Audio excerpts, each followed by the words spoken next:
Skin that smoke wagon and see what happens. How's that for a slice of fried gold? Oh, I'm sorry. I didn't know how this machine worked. It seems to run on some form of electricity. And it was wrong. It was a bad call, Ripley. It was a bad call. Some are good for fighting, others for dying.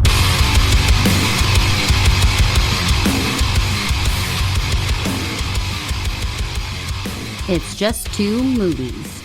Welcome back to another episode of Just Two Movies. My name's Daniel King. In me with studio, in me. He's not in me. I'm in you? He's not in me. He's across the table, which would be super impressive and also uncomfortable. Damn.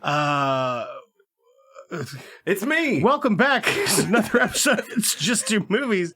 My name's Daniel King. With me in the studio today is Birdman. Hey, yo. Birdman, let me ask you a question.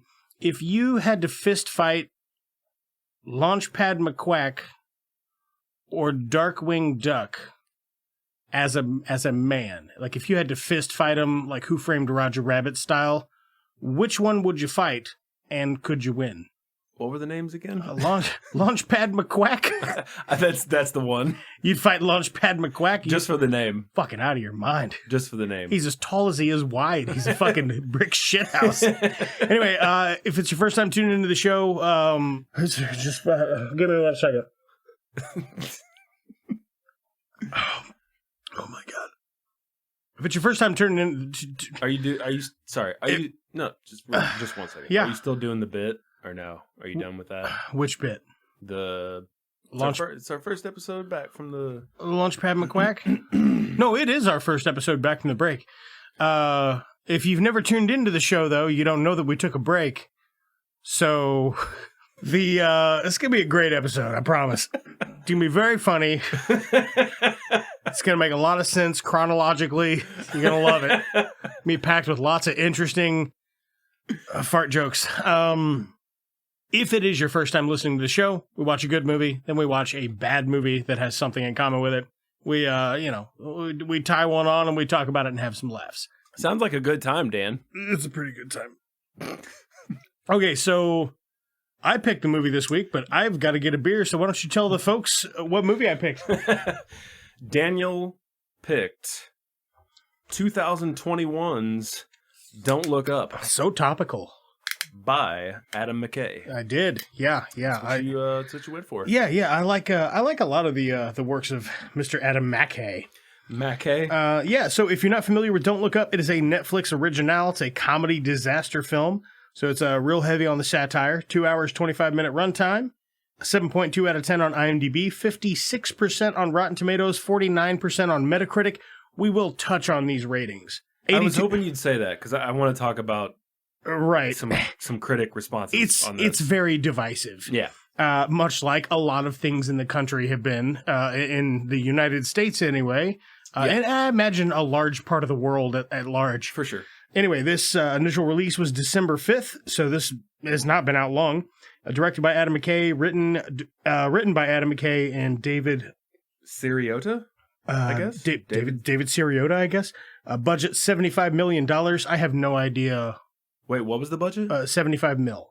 75 million. Okay. Yeah. I couldn't find the budget, but that sounds about right. Stars the gorgeous, heart-throbbing Leonardo DiCaprio as Dr. Randall Minnie, Jennifer Lawrence, Ariana Grande, the sexiest Cate Blanchett's ever been, Meryl Streep, Timothy Chalamet, Chris Evans, Jonah Hill, Mark Rylance, Melanie Linsky, Kid Cudi, Ron Perlman, and some other people, like Rob Morgan's in it, Tyler Perry's in it, Hamish Patel's in it. I mean, there's more. I could go on, but you don't know who most of these people are. So, the general, like the general, Ron Perlman. No, that he's the hero. Oh yeah. The general is played by Paul Guilfoyle, I think is how you say it. Let me find him here. Paul Guilfoyle. Where the fuck are you? General Thames or Themes, I can't remember how they said it. What a cocksucker. Right. What a real human piece of shit. Yeah. I got to tell you, man, I am always torn about pop celebrities in movies that aren't necessarily great actors. But when you get pop celebrities that are just playing pop celebrities in a movie, there's a tasteful way to do it, and I think this is like great execution. It works really well in this. It's super funny. So, I mean, since you just watched it, you hadn't seen this. No, I just watched this. I had watched it. I'd asked you if you'd seen it, and you said no, but I want to. And I said, okay, well, this sounds like a great excuse. So let's do it. And then we'll watch the movie. So that's what was going on. So could you tell the good people who have no idea what this is about, what the movie Don't Look Up is about? In one sentence, this movie is about two low-level astronomers that discover a comet that is heading towards Earth and will likely destroy the planet. Yeah. I mean, it will destroy the planet. And as they say, they're like, well, how likely is it? And they're like, 100%. And they're like, well, don't say 100. You and can't he's say like, 100. no, seriously, 99.99997% positive. Okay, well, then it's not 100. Let's just say 70 and move along. That's, at its core, that is the description that I would give. Yeah. There is a lot to unpack. We're not going to cover everything because it's 2.5 hours, almost 2.5 hours long. Yeah, so then the first half of this podcast would be 2.5 hours. Right. Yeah. But we will unpack it a little bit. Mm-hmm. Great film, in my opinion. I had a really good time with it. Reminds me a little bit of Idiocracy. If you don't know Idiocracy, it's Mike Judge's 2006, I want to say. Yep. Film. Who's in that? Mike Judge. No, that's the right. It's got Dax Shepard. Dax Shepard. Got not Owen Wilson. Owen Wilson. Owen Wilson's also in it. Luke Wilson. Luke Wilson. Boom. Yeah, Luke Wilson. We're not even here to talk about that movie. What the Right. fuck am I doing?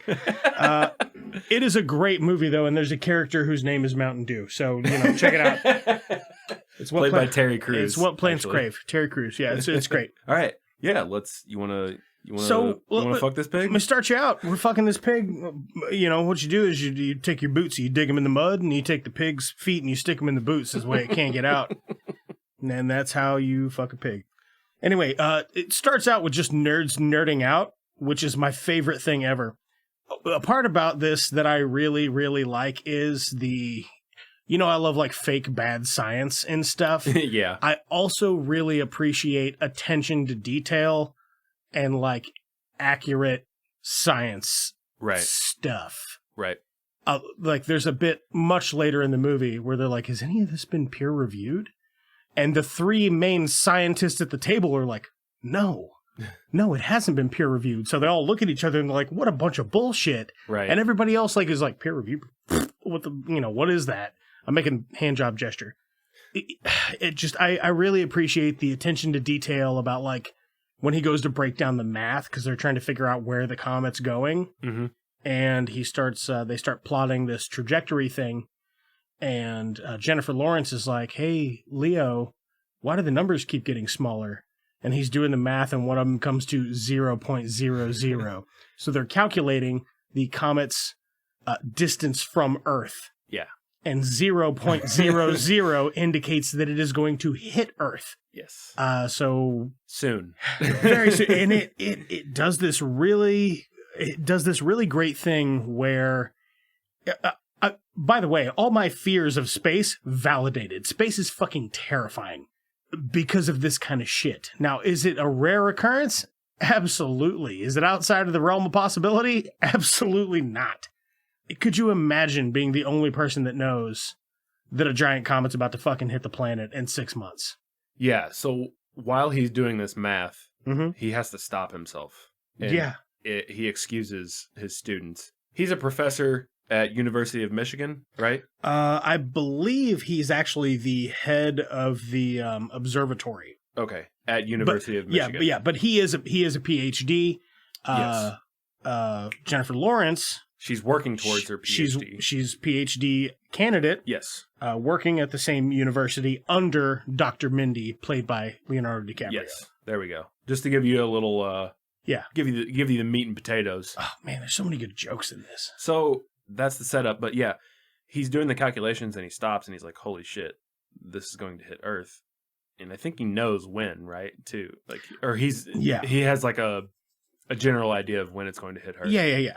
And he excuses everybody. Yeah. He's like, Kate, you stay. Yeah, Kate, you stay. Jennifer Lawrence.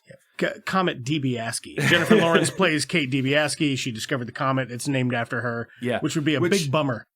Yeah. Going back to that in the beginning, when she finds the comet. She's just listening to Wu-Tang. She's listening to Wu-Tang, and she's just like wording the lyrics, and I fucking love it. But it makes me think of, so the neighborhood that I run and walk in, someone has a sign in their yard, and this was around election time, I think, but it says, presidents are temporary, Wu-Tang Clan is forever. I fucking love it. I love it. So anytime I hear Wu-Tang or think about, like, you think about that sign. That sign, dude. It's so fucking funny. That's true, though. It's true. It's just like what the RZA said. That's a different podcast. Well, we're going to get back on topic. So Dr. Mindy and Kate DiBiase, yep, they call the White House, because who the fuck else would you call? Yeah, they call it, was it a lower level person or something at the White House? It's Secretary of Defense? No, head of NASA. It's the head of NASA, and they're looking it up later because they're like, well, the head of NASA said your data might not be accurate. And he's like, what the fuck? And he's like, is she even a scientist? And he looks it up, and he's like, she's a fucking anesthesiologist. Yes, yeah. That's fucking... Just the head of NASA? Because she's a super PAC donor or whatever. Right. Anyway, there is political satire all over the fucking place in this. And I don't want to touch on it too much. If you're interested in it, watch the movie. Yeah. Very, very current political satire. Yeah, very or recent. And economical and sociological. And it's I could see why half of the people don't like this movie, because who likes to have stones thrown at them? Yeah. True. Nobody. But this is throwing stones pretty hard at some people. Some people, yeah. So the trio, right? My God, it's funny though. It is super funny. They're a trio now because they start working with Rob Morgan, who is Dr. Teddy Oglethorpe. Dr. Oglethorpe. So he is like the head of planetary. Do you remember what it was? He's the head of planetary defense, I think. Boom. Yeah. He's the head of planetary defense. They start working with him. The three of them. It's a real department. Yeah, it is. The three of them head to D.C. They go to the White House. They see the president passing by, who's played by Meryl Streep, she's fucking fantastic. She's so good. She's so good as the president. What's he say? He's like, what a 10 salute smoke show. Or some shit like that. She makes this the trio wait 7 hours. Yeah. And then tells them that that she has to see them tomorrow. Oh yeah. Ooh. Oh yeah. And you get all these little scenes where Jonah Hill just kind of pops his head in, and he's the what is he the like? He's the chief of staff. Chief of staff. But his mom is the fucking president. Right. So it's his mom. He's like holding her purse and shit all the time. Fucking hilarious, man. Jonah Hill is one of the best parts of this movie. Jonah Hill, in my opinion, is probably the second best part of this entire movie. Mm-hmm. And it's not often that you catch me saying this, but I think Leonardo DiCaprio is like the fourth best role in this movie. Really? Yeah. Okay. Yeah, absolutely so. We'll get to my other three favorite characters. That's interesting, because I thought this is a completely different role for him, but he fucking killed it. He nails it, dude. It's so good. But I know that he can do drama. I know that he can. He can do just about anything. He can do just about fucking anything that he wants. But man, the level of fucking comedy that you get in this stuff, and like the recurring jokes and the character development. Like Jonah Hill said that he thought of doing this character as if Fire Festival were a person. And it really comes through. He nailed it. Yeah, he sure did. If you don't know anything about Fire Festival, just look it up. FYRE Festival. Yeah. Get yourself some knowledge. Right. It's fucking crazy. Right. And don't buy tickets to stupid shit. Yeah. The president makes them wait. They're fucking pissed. I think at this point, the general, I mentioned him earlier. Yeah, he's like, I'm hungry. You guys want something? They're like, yeah. Yeah, goes Paul Guilfoyle or whatever. Yeah. He goes in and gets like some crackers and some bottles of water. And, yeah. He's like, yeah, they charge an arm and a leg for this stuff. He goes, 10 apiece. 10 apiece. So he gets $10 from Kate DiBiase. He gets $10 from Leonardo DiCaprio. He gets 20 from... he gets 20 from... Mark Rylance. Yeah, Mark Rylance. Dr. Oglethorpe. Wait, that's not Mark Rylance. Oh, I'm sorry. Rob Morgan. Yeah, Sorry. He gets 20 from Rob Morgan. So $40.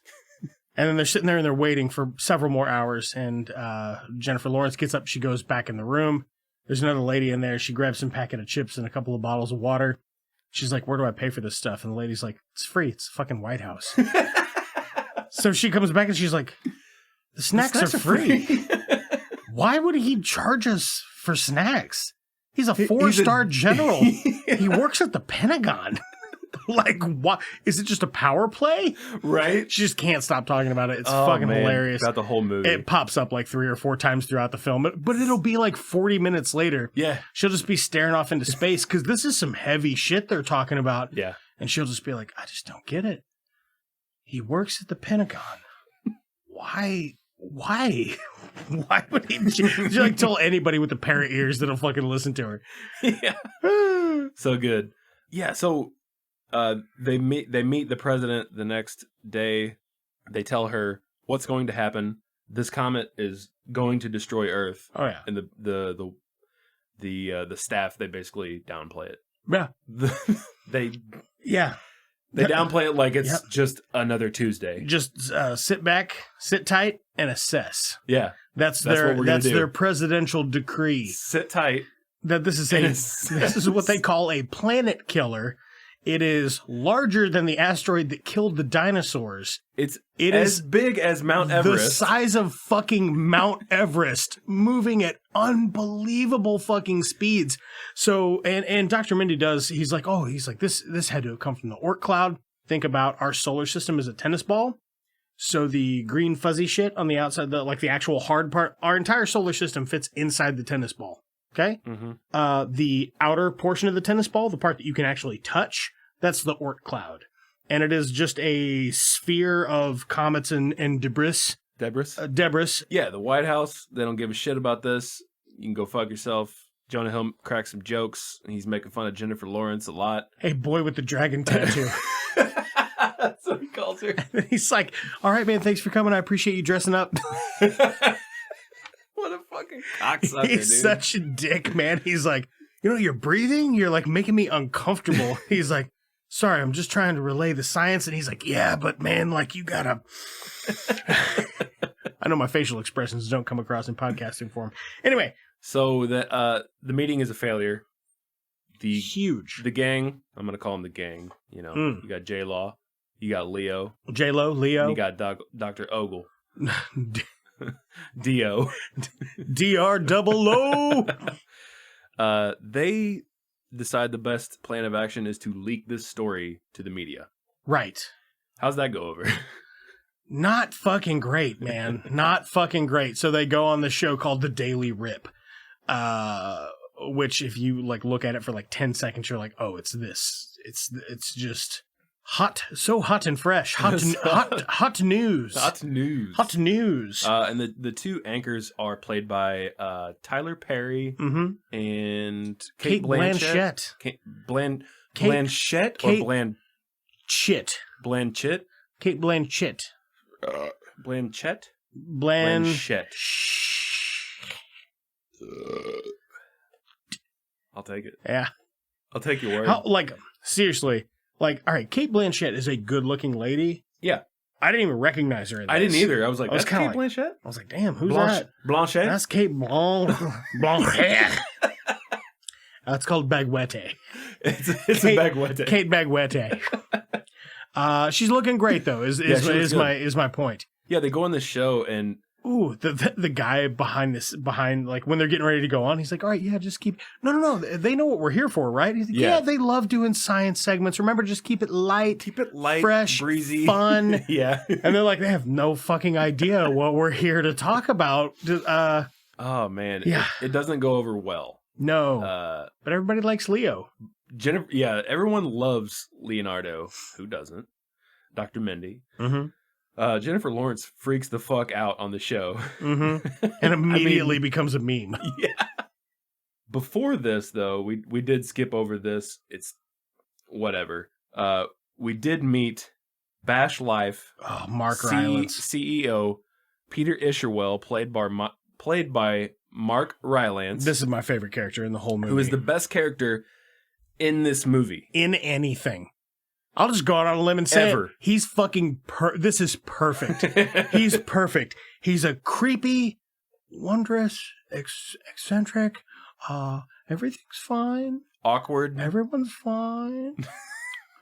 Oh yes, this is fine. Yeah, yeah. It's like my son. I call him Odysseus, and it's me. It's your Papa Kronos. I'm gonna go to the stars. He's a fucking character, man. Human evolution. I wonder if he is what you get if you mix Mark Zuckerberg with Carl Sagan. He's like Mark Zuckerberg, Carl Sagan, and fucking maybe Elon Musk. Or he's like Elon Musk, Zuckerberg, and Carl Sagan, like all blended into one man. And there's one more guy that owns Amazon.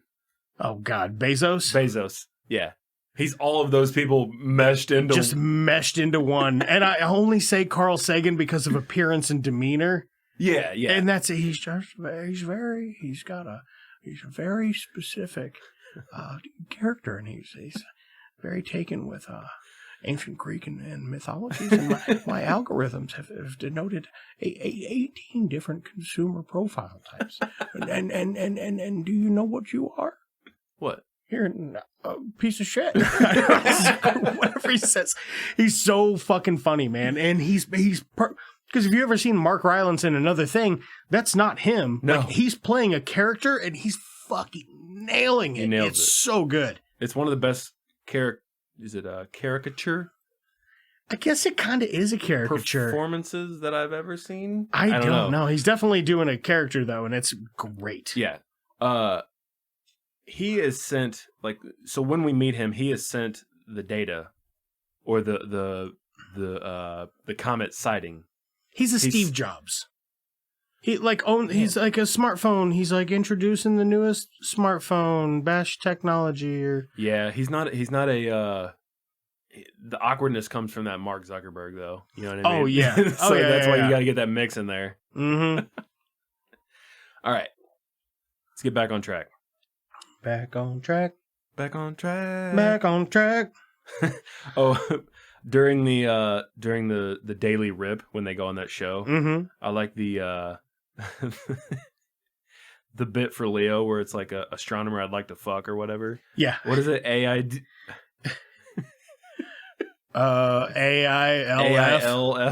Astronomer I'd like to fuck. Oh, me likey hunky Starman.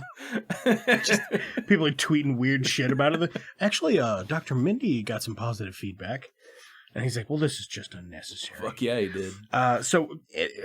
Down the road a bit, I have to skip giant chunks of this or we're never going to get through it. Right. Down the road a bit, there's a sex scandal at the White House. The president is caught sending pictures of her snatch to some guy. Somebody, yeah. Yeah, some guy. At first, when they just showed a picture of the guy on the news, I was like, is that Clifton Collins Jr.? Oh, dude, that would have been awesome. It wasn't. I wish it was. You got the still. I went back and paused it, and I was like, man, that could be him. It wasn't, but that's what this show really is. You think it's just two movies, but it's actually Clifton Collins Jr. watch. We're just looking for him, man. Everything. Dude. Yeah. He is in everything. He should have been in this. He's a delight. He could have been that guy. Yeah. He would have made it better. Mm-hmm. Yep, just two scenes. Yeah, during that time, whenever the president gets caught sending nudes, mm-hmm. the trio, they get arrested because they try to leak this story. It doesn't work, and they get arrested for breach of national secrets. Oh my God. Which is fucking hilarious. But Jennifer Lawrence, they black bag her ass. They've got to go get on the ground. I don't think the FBI does. She's like, that. You guys could have called me or came to my apartment. Yeah. And then later, Jonah Hill's like, I had him put your head in the bag. And she's like, yeah, I could tell. She's like, I thought maybe that was you. He's like, yeah, that's the CIA does that, not the FBI. Not the FBI. But I made them do it. I thought it would be awesome. What a fucking asshole, man. He's such a piece of shit. Oh, dude. Oh. So yeah. So amidst this sex scandal in the White House, the president, her numbers are starting to plummet. So she invites them back to the White House, and she's like, "Hey, we're gonna do it. We're gonna join hands. We're gonna deflect this thing, and we're gonna do it for humanity." Yeah. And Jennifer Lawrence is like, "Oh, let me just to make sure that I understand. The whole nation's seen your pussy now, so now it's advantageous for you to assist us because it'll help you in the polls." And she's like, "Yeah, pretty much." Yeah, and it is. That's what it is. That's exactly what it is. The president, she breaks the news about the comet. She gets Ron Perlman. Oh my God. To be, because she's like, okay, you have to have a hero in this situation. You can't just you can't just do this mission without a hero. America loves a hero. God, he's fucking funny. And so she gets Ron Perlman to be the hero of this situation. They're like, isn't that the guy that was screaming at those kids on the White House lawn? It's like, you do it, you fucking pussies. Like little kids, like 7, like 6 years old, dude. Oh, man. Ron Perlman, by the way, allegedly very soft hands. How do you know that? How do I know that he allegedly has soft hands? He gave me a handy in the back of a... I feel like he's got big hands. Has huge hands, yeah. Make my penis look very small. Can you have... Allegedly. Soft hands with such big hands? With a good skincare routine? Absolutely. Okay. No, there's a comedian, his name's Jeff Bryant Davis, that met Ron Perlman. Oh. And was doing a bit where he's like Maybe talking about how... Maybe I saw that. Talking about like how soft... Right? He's like, you wouldn't think... But Ron Perlman has got like the softest fucking hands of any person I've ever felt. And now every time I see Ron Perlman, that's all I can think about. I'm like, yeah, that's just like big chubby soft. Look at them soft hands. Look at them softies. Just a couple of little silky pillows. So yeah, the president, like I said, she breaks the news. They're gonna send they're gonna try to nuke this fucking comet, right? Oh yeah. It's what we do here. Send some missiles at it. Oh yeah. Blow it up. Oh yeah. Blow it to hell. Everybody's so excited. They're like, oh my God, like Dr. Mindy, Jennifer Lawrence, everybody, they're Dr. Oglethorpe, because I can't remember that guy's name. They're like, oh, just this huge sigh of relief, because they're just trying to get anybody to pay attention. Because science is fucking kind of boring. Yeah, it is. I mean, it's kind of boring if you don't care about it. It's the most boring. If you care about it, it's super fucking interesting. However, a lot of it is just math and redundancy, and that shit is boring. But America doesn't give a shit about that, Danny. No, fuck no. America gives a shit about Ariana Grande and Kid Cudi. Yep. I don't know that I've ever actually seen Ariana Grande in a thing. She's a very pretty girl. Yeah, she is. I feel like she's not in a lot of stuff. So Leo gets a big head. Leo does get a big head, and then he gets some head from Kate. He hooks up with Bagwete. He hooks up with Kate Bagwete Blanchett. Oh, sorry, Blanchet.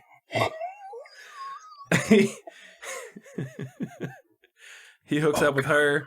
He's stepping out on his wife. I got kind of mad on him at him at this point. Pretty fucked up, man. Because his wife is just a sweetheart, man. Oh, she is. And she is played by the lovely and fantastic Melanie Linsky. Yes. Who's amazing. I've never seen Melanie Linsky in something and been like, she's kind of shitty in this. Dude, she's a really good actress. She's amazing. Have you ever seen Castle Rock?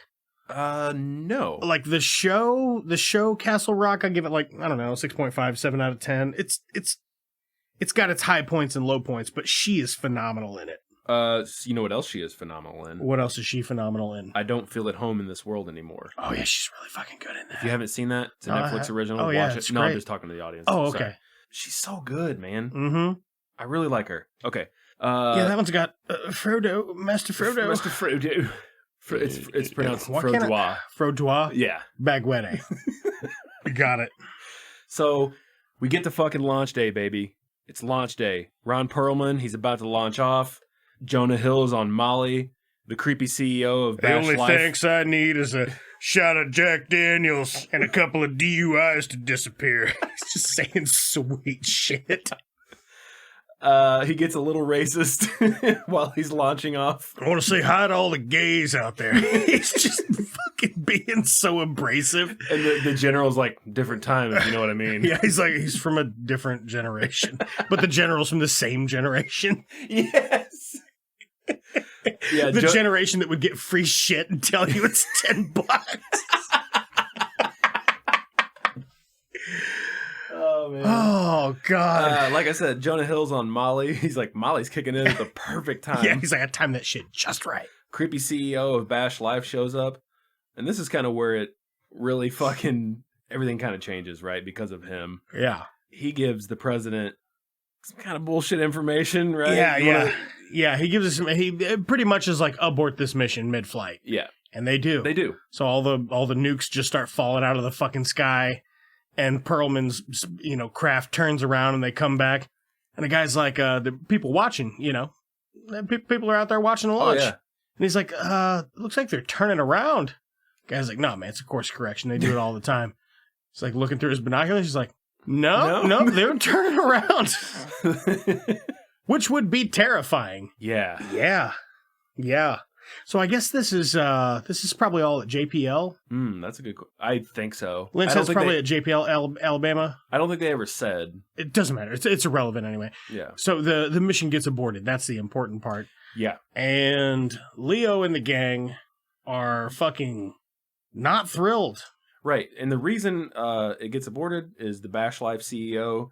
He tells the president that we've found that most of the most valuable minerals that are on the planet that China and Russia have access to most of will not allow us to mine these precious materials.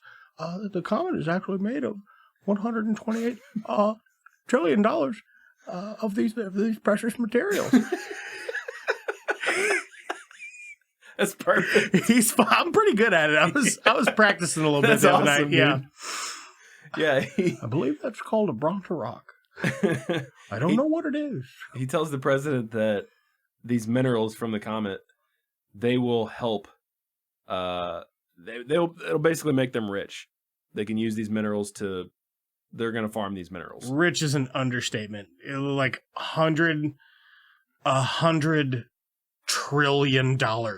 Right. You could just buy whole countries. Right. You could just be like, hey, you want to, you want a fraction of this money that I have? Give me all of it. Give me your country. So they plan to use nanotechnology to inject the comet with explosives, I think? Yeah, essentially, that's kind of the idea. They've got these cool, the drones are dope, though. The drones do look... Yeah. Yeah. They plan to inject it with explosives, break up the comet, and then recover the pieces from the ocean. The debris. The debris, yes. Yeah. And they'll use this debris, and they will make lots of money. Fuck tons of money, yeah. The whole comet as a whole would be devastating to the planet, but, if we were to break it up into 16 or 17 smaller pieces, well, that would be just fine. Exactly.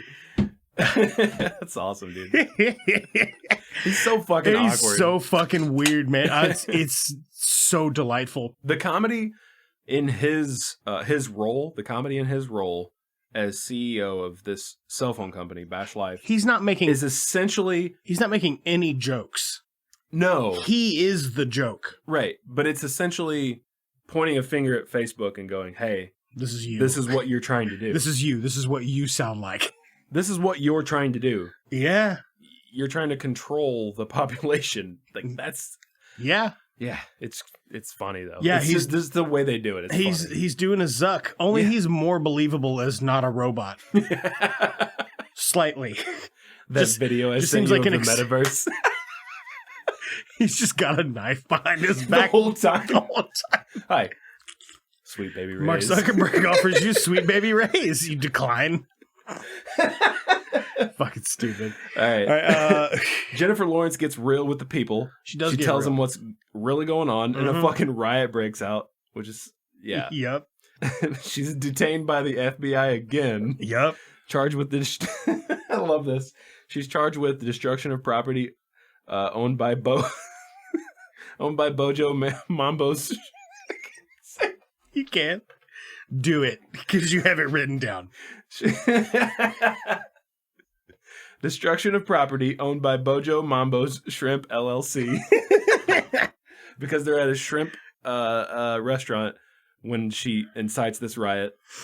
God, it's so fucking funny, man. Like, this movie is just goofy as fuck. I love it. She signs her rights away, though, for her freedom. Yep. She's like, I don't give a shit. Fuck it. Whatever. I'm over it. She goes home to her parents.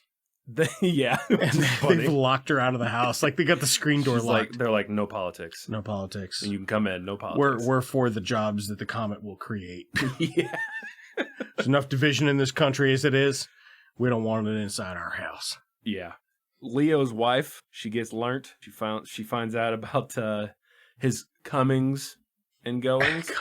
Mostly comings. You get it? You know what I'm saying? Sorry. She knows he's been balls deep in Bagwet. Yeah, and Bagwet. J-Law meets Timothy Chalamet. It's pronounced Timothée. Oh. Timothée Clamet. Timothée Chalamet. Timothée Chalamet. She meets Timothée Chalamet and his ragtag bag, skateboarding punk ass fucking friends. I think he's great in this. So good. He's so good. And he's probably my third favorite character in it. He's so good. Yep. He's fucking funny, man. He's like very funny. He plays this character. You don't get a lot of depth from this character. No, but we went to high school with him. Did we?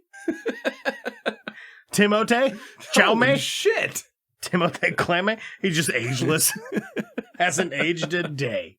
He just grew his hair out. That's why you don't recognize him. Yeah, No, he just plays like a greasy fucking punk rock kid. Skateboard, punk rock kid that is kind of religious.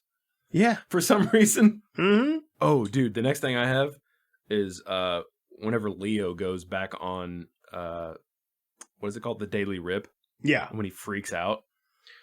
Oh, dude. Ooh. Well, before that, okay, we get a scene where it's like, so essentially at this part in the movie, Jennifer Lawrence has been like ostracized by everybody. Yeah. Except for Dr. Randall Mindy, played by Leonardo DiCaprio. Yes. But Leonardo DiCaprio, because he like just tests well in social media stuff, he's become the like national science advisor to the White House and like all this other shit.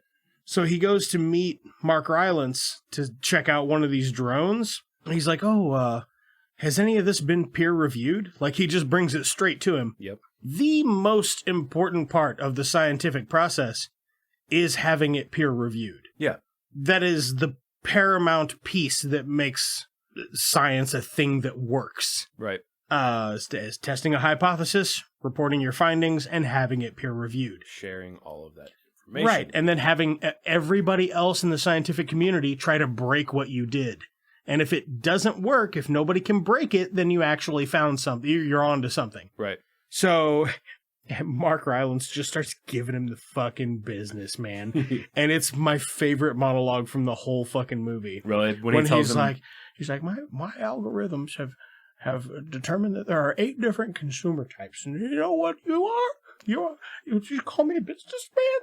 He's just fucking like, oh my God. Like, if you don't even want to watch this movie, just like Google some of Mark Rylance's performance in this because it's hilarious, man.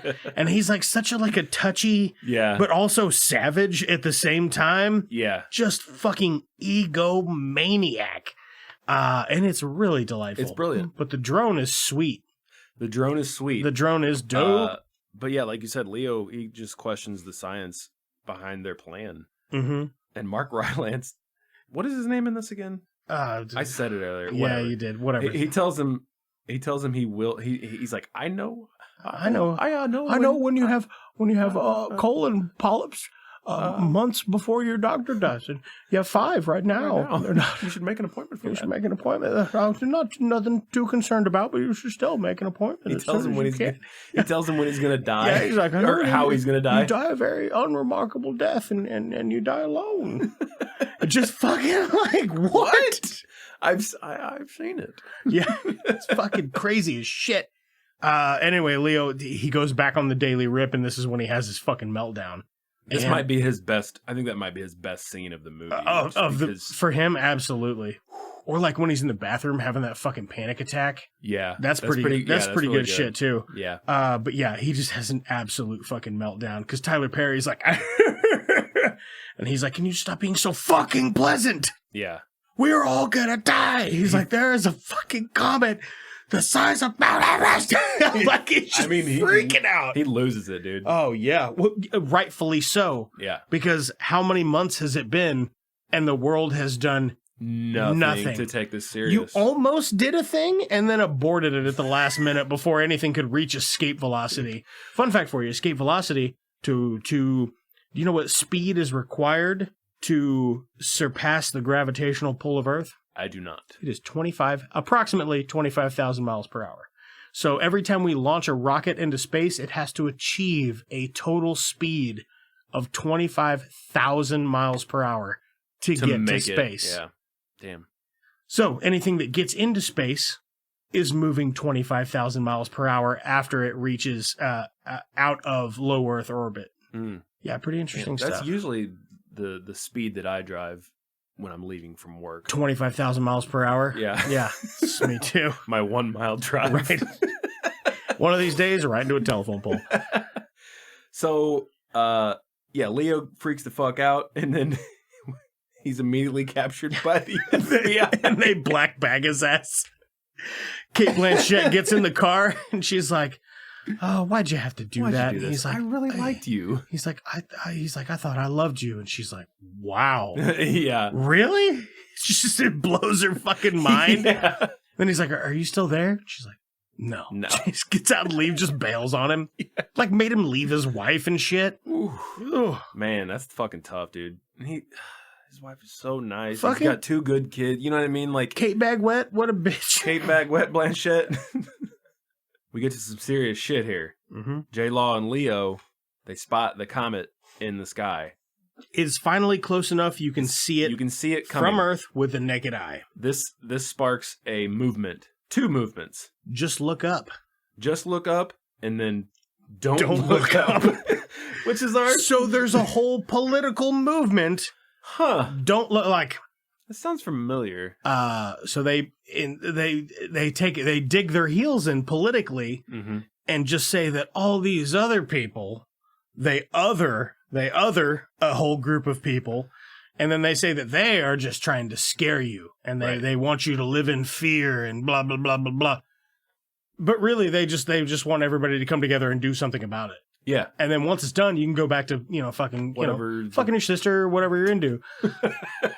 First cousin, Danny. Come on. Yeah, just licking salted bagwets. And slapping buttholes and sucking dicks. Slapping buttholes and sucking dicks. From the Righteous Gemstones. Slapping dicks and sucking buttholes. Yeah, I know. So you go back and you play with your muscle boys. They're muscle men, Daddy. If you haven't watched The Righteous Gemstones on HBO Max, fucking do it. God, it's a winner. St. Louis' own John Goodman. So they sparked this whole movement, look up versus don't look up. We get Chris Evans as a movie star in a movie called Total Devastation about what's happening in this movie. What a fun cameo. What a fun cameo. Chris Evans is a national treasure.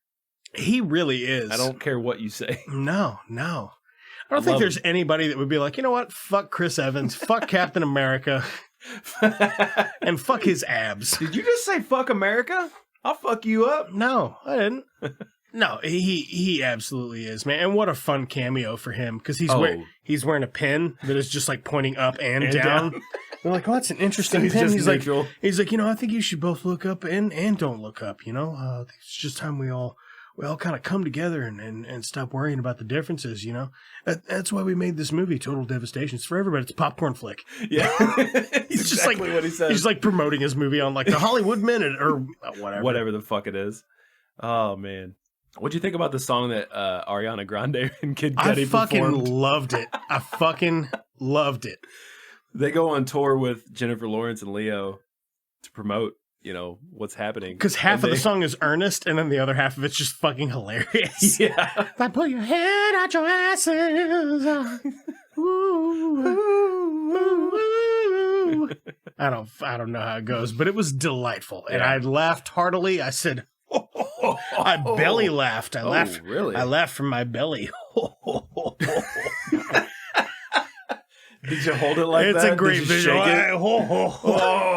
That's exactly how it went. Russia tries their own mission to blow up the comet, but it fails. So, Bash Life is the only hope. That's which it. Doesn't turn out too well. Well, they go to fire it, and that's okay. Our engineers have assured me that we can lose. lose. We have a margin of error we have at least 27 crafts. We'll be able to complete the job. So how many can we lose? How many more? So it starts fucking up. It's like the mission's unsuccessful. You know, they land, they lose a couple because they have the margin for error. A couple of them blow up. It doesn't fucking work right. And it's a complete failure. It's a complete failure. The asteroid is still whole. Yeah. And he's like, okay, everybody's fine. We're all okay. Okay, just calm down. You'll excuse me. I'm gonna go use the restroom for just a moment. And then the president follows him. She follows him. And fucking dude, Jonah Hill. Before they launch those crafts, he's like, "Hey, what's up, Secretary of Defense? I just want to say, you know, a lot of people are out there praying for like friends and family and you know, about this comet. And I think that's real dope. And I just want to say that I also want to give a prayer like for stuff, like for dope apartments, clothes, sick watches, like cool clothes, you know, his mom gets up, she leaves, the president leaves and he's like, she'll be right back. She's coming back. She's coming right back. Everybody else dips the fuck out. Right. I'm talking. Meanwhile, while all this is happening and failing fucking miserably, you cut to Timothée Chalamet. Jennifer Lawrence and Leo DiCap. They're getting in a car and they're driving to Lansing, Michigan. To Leo's, they're going to go get some groceries. Yes. They're going to, what are we doing again, Dr. Mindy? We're going to go get some groceries. Yeah. Are you? Sorry, I'm you good? I'm good. You're just dropping a couple Perlmans? Got him. Yeah, they're going to Michigan. They're going to get some groceries. They're going to go. They're going to try to make nice with Leo's wife. With Leo's wife before the end of the world. Yeah, which you should do. That's a good thing. Yeah, that is a good thing. Good on you. And then an old Dr. Oglethorpe comes too. It's such a heartwarming. Yeah, his kids and stuff, and they're all talking. They're like, "What are you thankful for?" He's like, "Oh man, I'll never forget that time I fell asleep in the backyard when I was a kid, and I woke up face to face with a baby deer." And he's like, "I remember that." Like they're just having these lovely, beautiful, warm memories, and conversations, and sharing memories, and it's awesome. Yeah. Really, really good. So they have all these groceries. I did like whenever he reunites with his wife, she's like, when we were in college, I fucked Johnny, whatever his name was, I fucked him. And he's like, huh, okay. And they just hug it out. Yeah. He's like, as you would. We're going to be dead in 2 hours. She fucked up. He fucked up. Everybody fucked up. Everybody fucks up. We're good. You know, everybody fucks up. Yeah, they have a great dinner. Timothée Chalamet, he gives a great, would you call it a eulogy? It's a eulogy of sorts. It's about something, I guess. He's just saying grace, like at the dinner table. Oh yeah, I guess that's what it is. It's a good grace though, and it's not one I've heard. And we live in the Bible Belt, so yeah, I thought it was lovely. Even Dr. Oglethorpe's like, damn, old grungy boy's got some church game. He's got church game. It was fucking awesome. Game recognized game. So yeah, comet's coming towards Earth. Ron Perlman's shooting a rifle at the comet. And then he's out of ammo and he draws a handgun. His service revolver. Comet. You'll never take me alive. Back just shooting at it. Comet, my God, it's so funny. The comet hits Earth. The comet looks fucking incredible, though. It looks really fucking good. Meantime, they're wrapping up dinner. Yeah. The president calls Dr. Mindy. Yeah. And she's like, "Hey, we have a ship, and we have room for you and your wife and your kids or whatever." And he's like, "No. We have room for 2 people. Oh, you and one other person." That's what she says. And he's like, "What about your what? I'm good. You have fun with Jason." And she's like, "Yeah, Jason. Oh shit, that's my her son." And he's still sitting there. He's like, she's coming back. She's coming back any second. Any minute. Any minute She's now. coming back. It's fucking, it's great and sad at the same time. Yeah. Yeah. So from this, like I said, the comet hits the Earth, shreds the Earth. We see Bash Life's spacecraft flying through space. Mm-hmm. The movie sort of ends, and then we get a little bit of a... How great is the ending? Like with all the debris? The debris and... floating through space. You get Jennifer Lawrence's phone. Oh, yeah. With her, just all the great little callbacks from that, yeah. To each character. Bash Life's spacecraft. They're flying through. We cut to 22,740 years later. Mm-hmm. And it's like 54% success rate. All their escape pods, you're like, well, that's better than we expected. So basically they've cryogenically frozen all of these people. They do like a cryo freeze, like half of them died. They get to a habitable planet. Yeah. But there's a point earlier in the movie where the president's like, oh, yeah, tell me how I die. And he's like, you get eaten by a thing called a Bronterock. We don't know what it means.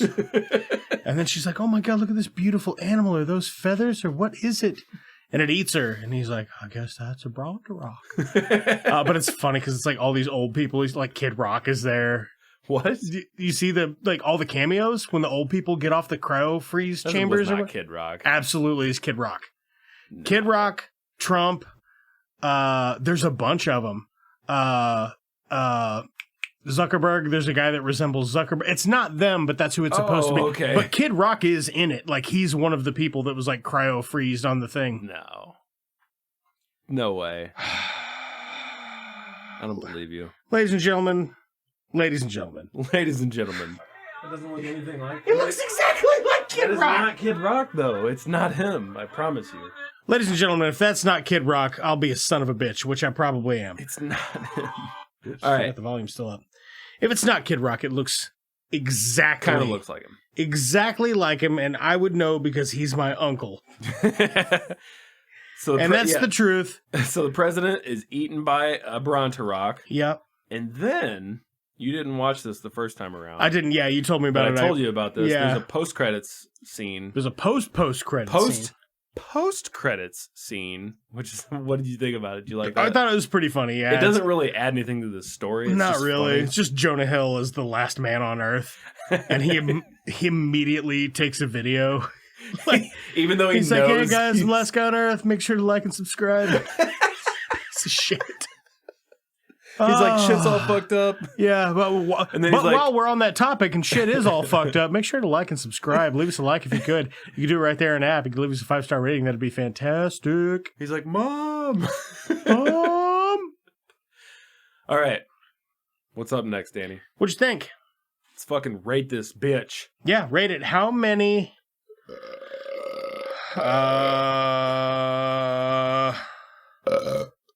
Ron Perlman pistols.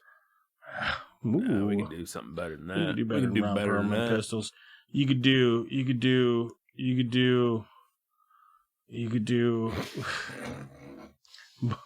boy with the dragon. Boy with the dragon tattoo. Thanks for dressing up.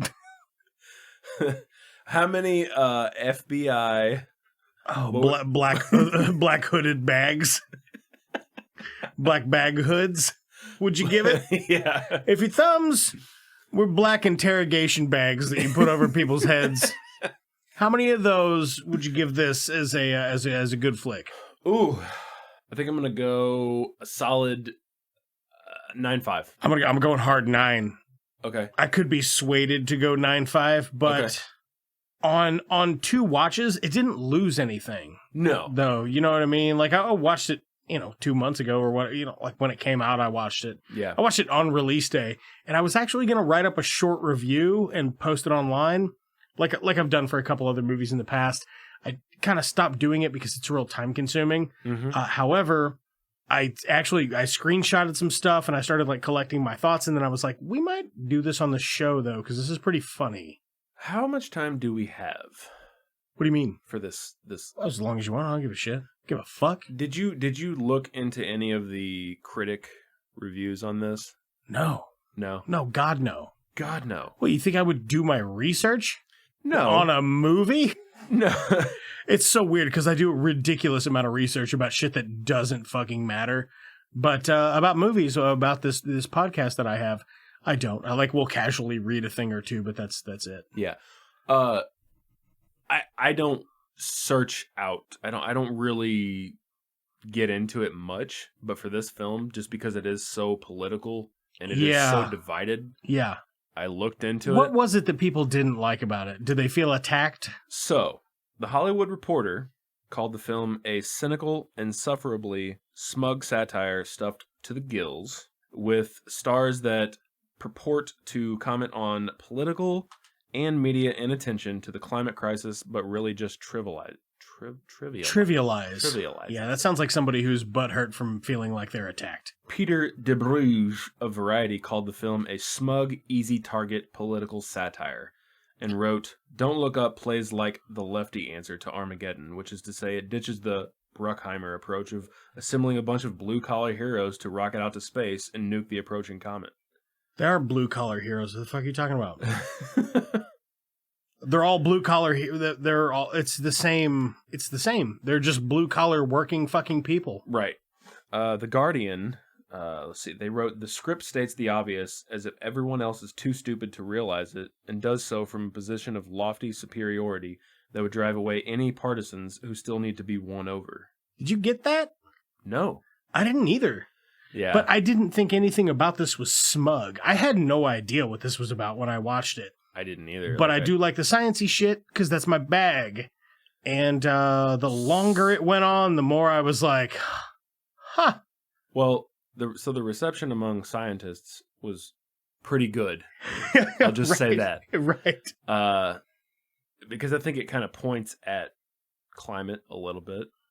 Yeah. And scientists, I think, yeah, the reception was good. But it's a pretty divisive film, I guess. I don't know. I just think it was funny. Yeah, absolutely. I was looking up to see if Scientific American had a review of Don't Look Up. It doesn't look like they commented on it. Not at a glance, anyway. So you're going hard 9? I'm going hard 9, man. I really, really enjoyed this. The only things that I didn't like about it, I actively avoid a lot of pop culture shit.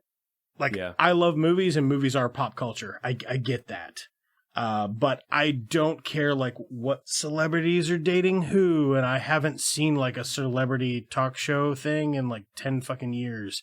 I just don't care. Right. I don't care. If you're an artist or an actor or a writer or a director, whatever your art form is, if you put it in a movie, I will watch it objectively. And I will either like it or not like it. Does it mean I don't like you? No, of course not. It just means I don't like that. Right. You know what I mean? So it's neither here nor there for me. I don't particularly care. There are some actors and actors. There are some actors that are more vocal than others about some things that you can't help but notice because it just turns up on, the front page of Reddit or whatever. Yeah. But I don't actively seek out any of that. And that part for me, all the shoehorning in of fucking pop culture shit and being like, how dumb is pop culture? Yeah, I fucking know. I already know that.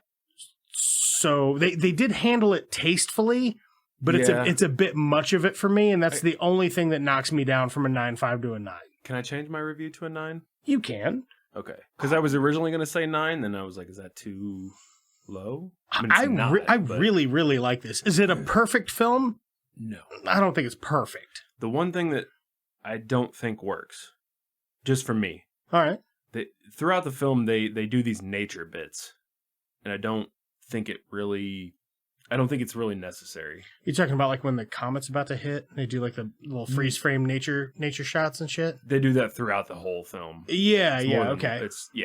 I just don't know why. The first time I saw it, it was so off-putting. I was like, why is this? The freeze frame, the dialogue will continue, but the shot stops. Some of that stuff was is my shit I'm just fucking talking up about right now? they show elements of the earth, bees and whales. Yeah, I gotcha. What are they? I don't. Okay. I get what they're trying to do. Artistically, they're trying to remind you during this heavy-ass fucking subject matter that we're talking about destroying the fucking planet. How beautiful the earth is. We're not just talking about fucking McDonald's and your favorite TV shows. We're also talking about bees, flowers, insects, marine life, like all these things. If a comet that size were to hit the ocean, it would literally cook sea animals alive. Which would ruin our... It would just fucking cook everything. And there was another one, the KT extinction event, which is the other asteroid that hit the Earth. And if you don't believe this shit, fucking, I don't know, whatever. Look it up. Read about it. You know what I mean? Read about it and leave me a comment and tell me what a dumb piece of shit I am. I don't know. Sheeple, that's what they want you to believe. I don't know. It was just weird. That's what they're trying to do, though. They're trying to bring that into scope. It's like they're not just talking about... This movie's not just about people. This is about every living thing on the planet. I get that, Plants, bacteria, like everything that lives. Right. I don't know how I feel about how it was handled. That's what I mean. Like I didn't mind it, but I got it. Yeah. So, but I could see where it would be jarring, especially when it's like in mid dialogue, like they do. It was kind of weird. Yeah. But overall, I thought it was delightful, man. I thought Adam McKay really knocked it out of the park. I mean, this is it's fucking blast of a movie. It's different for him. Mm-hmm. You know what I mean? Yeah. If you watch this movie and you think it was smug as fuck and it sucked, leave me a comment and tell me why. Tell us why we're fucking stupid. Yeah. I know I'm fucking stupid. You don't have to tell us to put our thumbs up our buttholes. Yeah, because we're gonna do it anyway. Tell us. Tell us to do it. I bet you won't. Me put my thumb up his butthole? Speaking of putting things up buttholes, we're about to go watch Asteroid Final Impact. Asteroid. In your colon. Final Impact. Asteroids. Impact. Here's a fake thing. Hi, I'm Todd Barrelhouse, and at Barrelhouse Furniture, we know that you like furniture that hasn't been slept on by poor or homeless people. Hi, I'm Cheryl Barrelhouse, and I just want to take a minute to reassure everyone that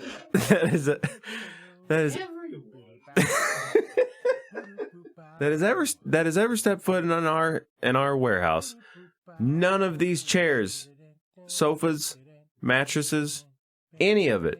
I swear to fucking God, none of this has been slept on by anyone, including homeless persons, people with nasty beards. Scabs.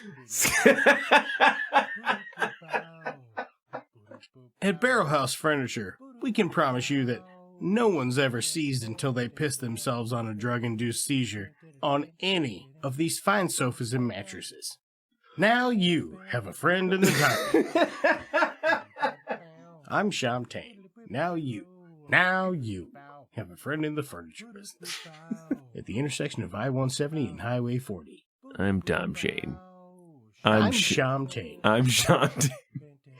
Now you have money and blood diamonds. Do you want that perfect princess cut for your little princess? Do you want something that is truly meaningless for your spouse? Well, come on down. We've got just the thing for you. Hi, I'm Champagne. And if you don't have enough bills to pay, contact us at the intersection of I-170 and Highway 40. Now you have a friend in the diamond industry. Because you like nice things.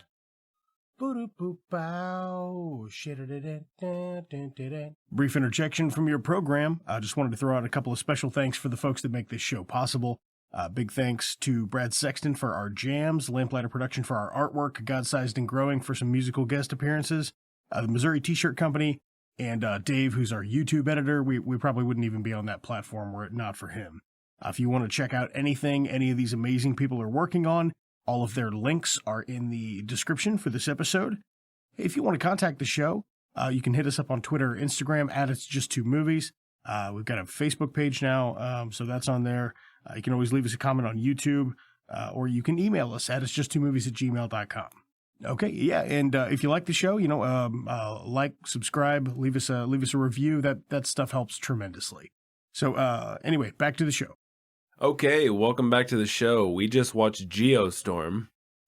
It is a 27... Hold on. No? Did we not watch Geostorm just now? It is a sports compact car manufactured by Isuzu that was sold in the United States. Let's see here. Engine comes in a 1.6. Okay, no, we didn't. We watched Asteroid: Final Impact. Asteroid: Final Impact. It is a 2015 TV movie, unrated at an hour and 26 minutes. Yep. Stars Mark Lutz as Googly Eyes.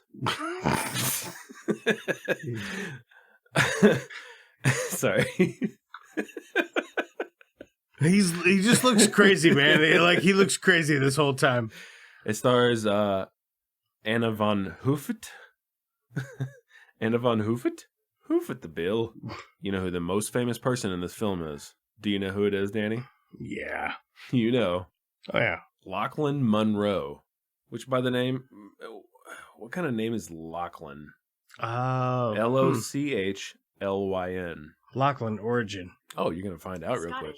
According to some Scottish. information I found on Wikipedia. Okay, thank you. Thank you for Yeah, that. no problem, man. I didn't mean to talk shit. I was like, what kind of fucking name is that? We'll find out real quick. You know what I mean? Yeah. Lachlan Monroe, if you don't know who that is, you do, because he was in Scary Movie. Mm-hmm. He was Greg in Scary Movie. And it was awesome. He's in all kinds of silly shit. Right? He's in Peacemaker on HBO. Oh yeah, you were telling me about Whichever, that. we'll get to that. I do want to watch it. If you can't tell, we're padding for time because because this movie was dog shit. Is that what you're gonna say? Well, there's a No, it's fine. This movie was directed by Jason Torque. I'm just kidding. It's Bork. They give it all away in the synopsis for it.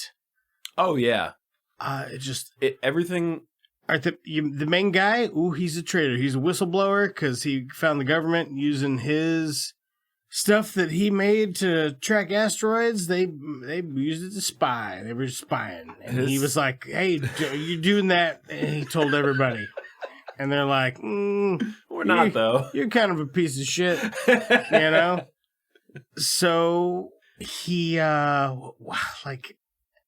don't know, asteroids, they're hitting the Earth, it sucks, but it's not that big of a deal, evidently. He's like, it's the size of an American football, and it's slightly larger than the size of a golf ball.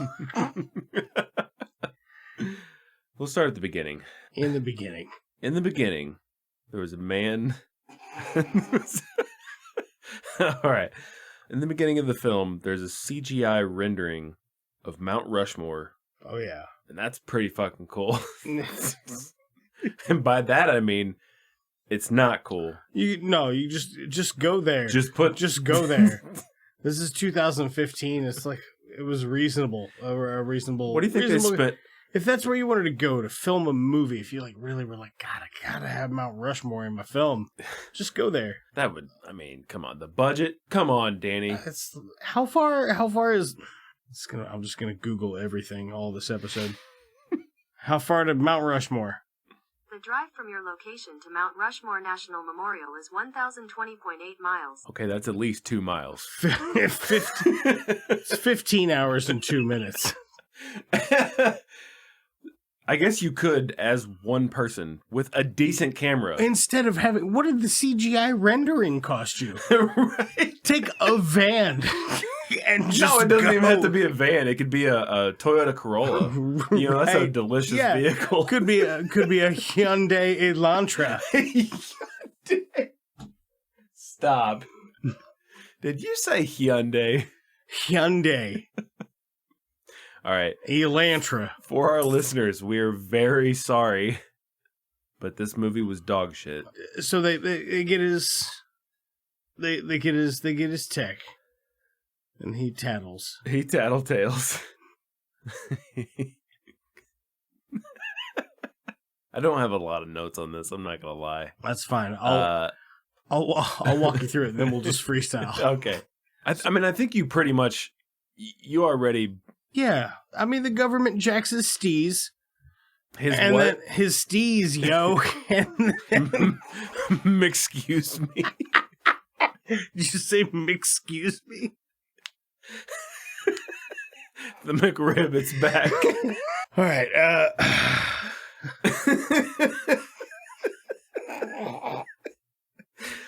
Continue, sir. All right.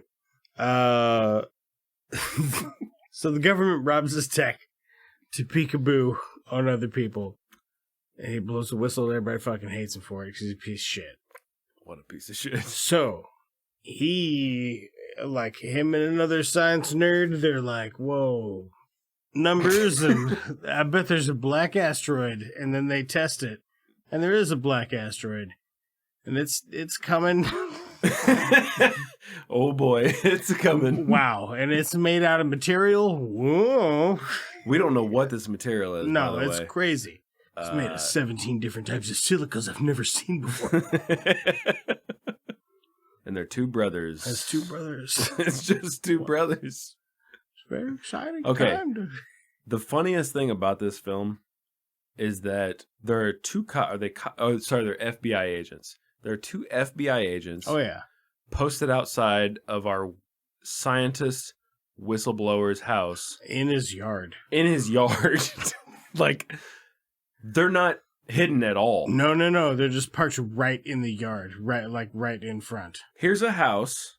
Right next to it is a fence. Right next to that is the car. That's easily visible. It's not a privacy fence. Right. He just walks out of his house. He's like, ugh, you guys again? Gives one coffee. He takes some coffee and shit, and she's like, no, we don't want any coffee. And the other guy he's like, I kind of want your coffee. I'll take some of that coffee. Thank you very much. Fast forward to later in the movie. Same two FBI agents. They're sitting in the car right next to the fence. Got a massive camera. And they're just taking pictures of him as he walks out of his house. Yeah. And he's just staring at him like, I see you. Like, try harder. Yeah. It's trying some stuff, I guess. Like when they do there's a protest at one point where they're like, whoa, quick, we need to throw a protest up as a distraction. And it's like 6 of the most enthusiasm level people that are... It's a protest to distract the guards so that the two brothers can sneak in with their fake cable man to truck. his old lab. Mm-hmm. You know, to hack the hackers. To hack the hackers to gain access into his satellite. Mm-hmm. That should do what exactly? Spot the asteroid, like confirm it. Okay. And then will it do something? No. No, that's what they do with a laundry detergent and a oh my god! And a cardboard fucking 2-stage rocket. It's pretty awesome. So his son. I thought the rocket actually was pretty cool. If that's a practical rocket, you know what wasn't cool? The rest of it, the meteorite. Oh my god! So fucking bad. It's like 200 yards off the ground and just in slow-mo. But everybody's freaking out in real time. So they take a bottle of Voss water. Oh, That's what it looked like. Mm-hmm. The container that he's holding. Yeah. The whole time it just looked like a bottle of Voss water. Yeah. And he stuffs it in the rocket. They shoot the rocket off to destroy this meteorite. What was in the Voss water? I don't fucking remember. Stuff. Man. It was just stuff. It was just stuff. Yeah, it was some kind of acid, I think. I don't know what the fuck it was. Anyway, they did a segment where they're like, we'll vaguely explain some physics that have like maybe 1 foot in reality. And that's the best part of this, is like them explaining the science of things. Oh yeah, man, I'm loving it because it's just vague enough, and you're like, what? What is that true? It makes you want to look it up. You know what I mean? Mm-hmm. I do like that aspect of this film. Yeah, I will say that's pretty fun. That's pretty fun stuff. There are a couple funny one-liners in this, but they're not supposed to be though. Maybe they are. Maybe they're not. There's one point where the scientist brother, he's like, I need a favor. And his younger brother, or whatever he is, he's like the sorry, like the banana in the tailpipe thing. He's like, I'm out of bananas. What? What the fuck are you guys talking about? I don't know, man. I don't know. That stuff is like, delightful. It's funny to me, but I think in the movie they're trying to be 100% serious. Right. It's just they have to stick to the script. Maybe I don't stick fucking to the know. script, or maybe that's improv. I don't know. I don't know the difference. I feel like the director was I like, do know that it's awkward though. I feel like the director was like, "Hey, I got it," and then he put some sunglasses on, and he was like, "Say this," and everybody's like, "Oh shit!"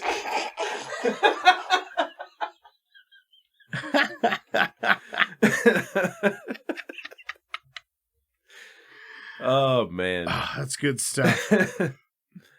So maybe I did have fun with this. I was like, it's so boring, but man, it's so weird. It's pretty bad, but I kept trying to like poke you and be like, "Hey, dude, watch." And you were like, "Oh, hang on, I'm taking care of the thing real quick." You know, you're a very busy man. You have things, you have stuff. I was doing a thing. I think part of me did have fun with this.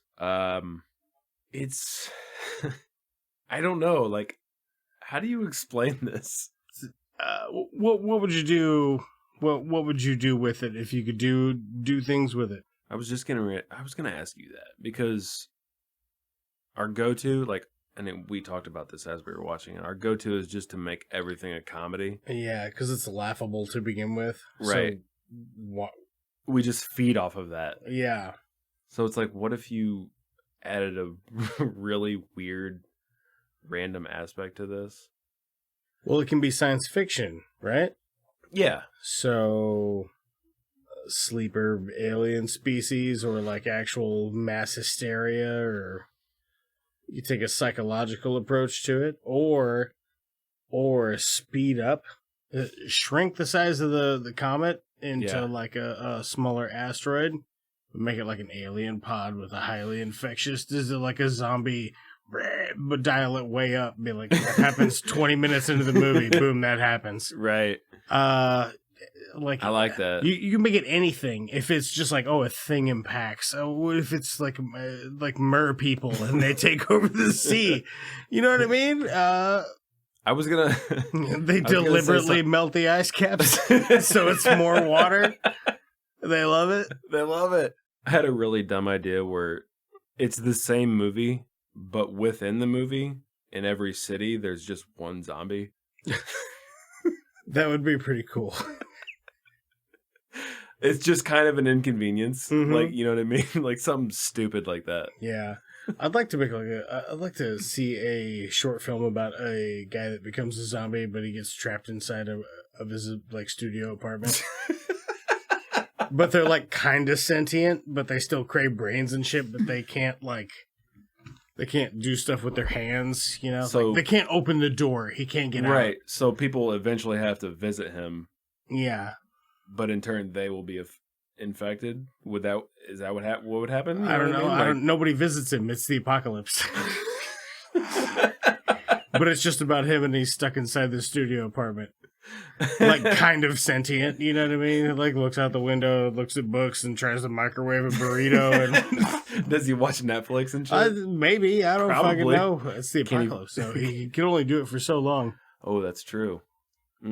How strong is that grid, right? Right. Don't know. We'll have to find out. Till you have what? Tune in. Tune in next week. There's just a movies. Leave a like and subscribe if you like this super weird shit. that we're on this evening. So, would you want to make it like more? That's the because thing. anything could make it more dramatic. Like, Yeah. That's what I'm trying to figure out. You could do the same thing and get like recast 3 people and it'd be more dramatic. Right. Like, do you keep it the same tone but more serious?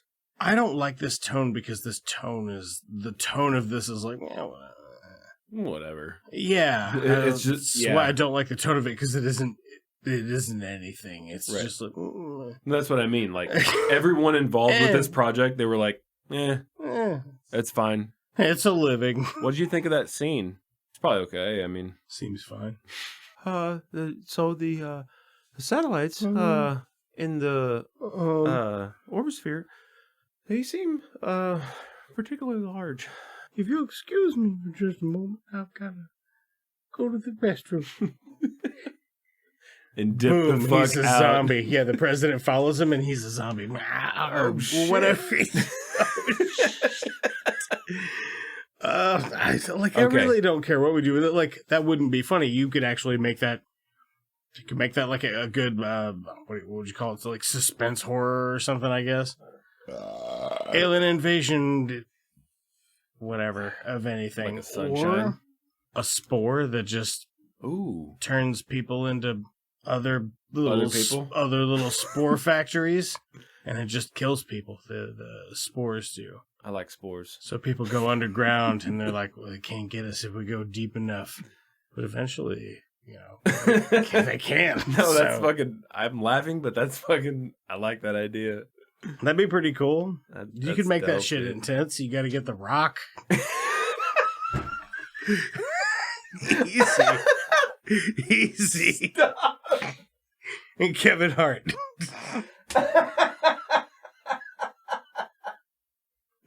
It's big guy, and then this little smaller guy. This summer. I still made it a comedy. I didn't mean to. Oh man, The Rock. Get the fuck out of here. Who would you get though? As the If I can get anybody I want, I'll take Mads Mikkelsen. Thank you, please. man, anything with Mads. I do. Have Mads and Leo done anything together? I don't think, not that I know of. Hmm. But that would be a fantastic pairing. Yeah, I think they do really, really good play off each other. You want to do them as the brother? Dude, that'd be. Do those two as the brothers in this? What? Replace those two brothers and just put Mads and Leo. Who's the scientist? Is it Mads or is it Leo? It's Mads. Go on. I'm just kidding. Go on. That was it. That was the end of the pitch. Mads is the scientist. Leo is... Oof. What's Leo? Does he stay as the... undergrad, but he's more outgoing? Mads is like just a fucking weirdo. You know what I mean? Like he's just like an obsessive weirdo. Yeah. I like it. Oh, no. Flip it. Have Leo be the obsessive weirdo, and Scientist. Matt's like the older brother that kind of takes care of him.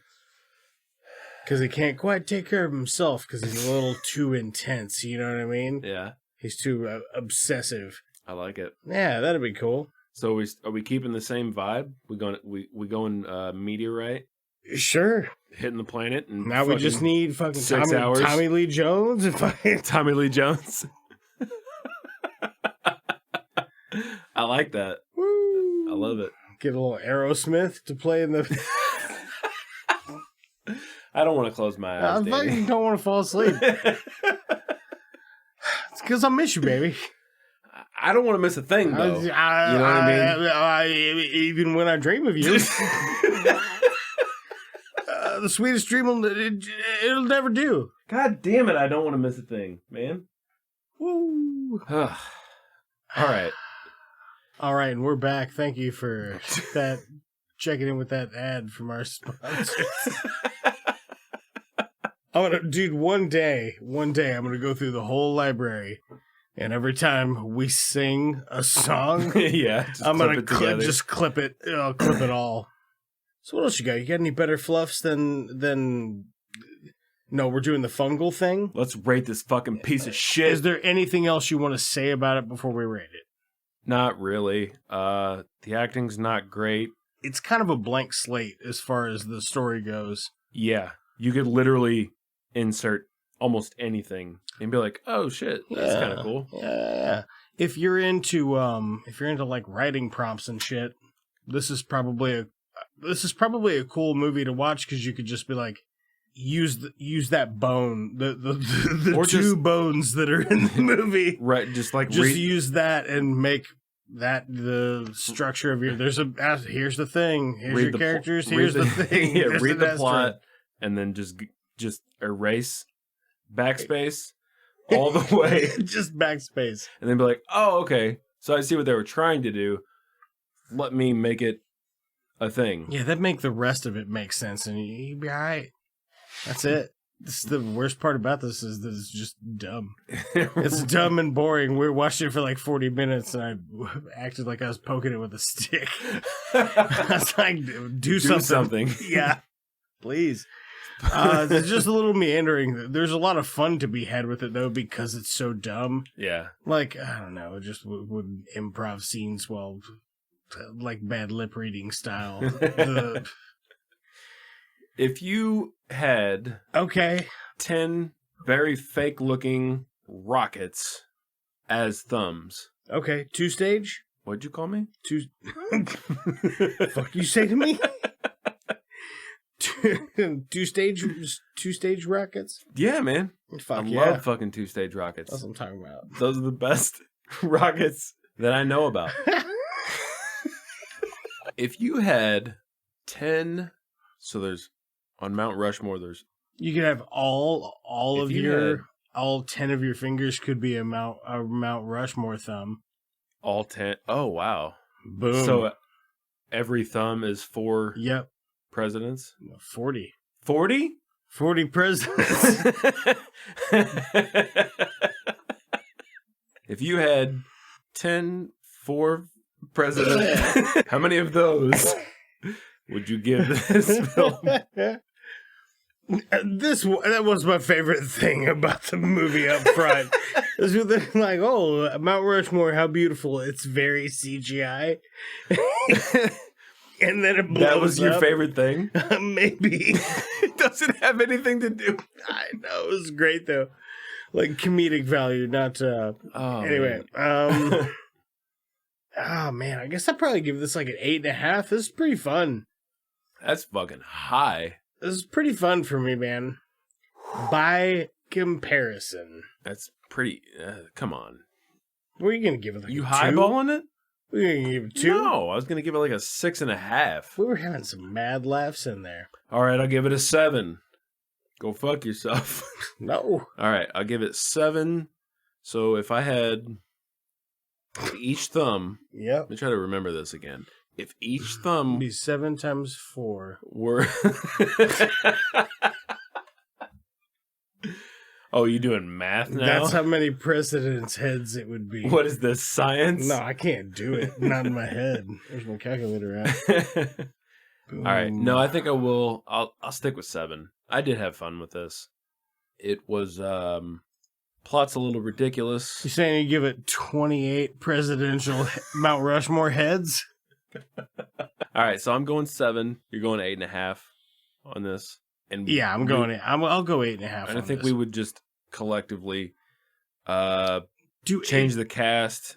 I think the fact it's so bare bones is what I really liked about it, because really nothing does happen. Right. But it kind of like nothing happens in kind of an entertaining way. Like I know nothing's gonna happen. Yeah. You know what I mean? Right. So I'm just watching it as like, what the fuck is this anyway? You know? So I'm not like judging it while I'm watching it. I'm just like trying to figure out what they're going for. What are they? Yeah, like every 30 minutes I was like, so what are they doing? Right. Oh, it's good. It's good stuff though. Right. I don't know, man. Tell me this. What you been watching, Birdman?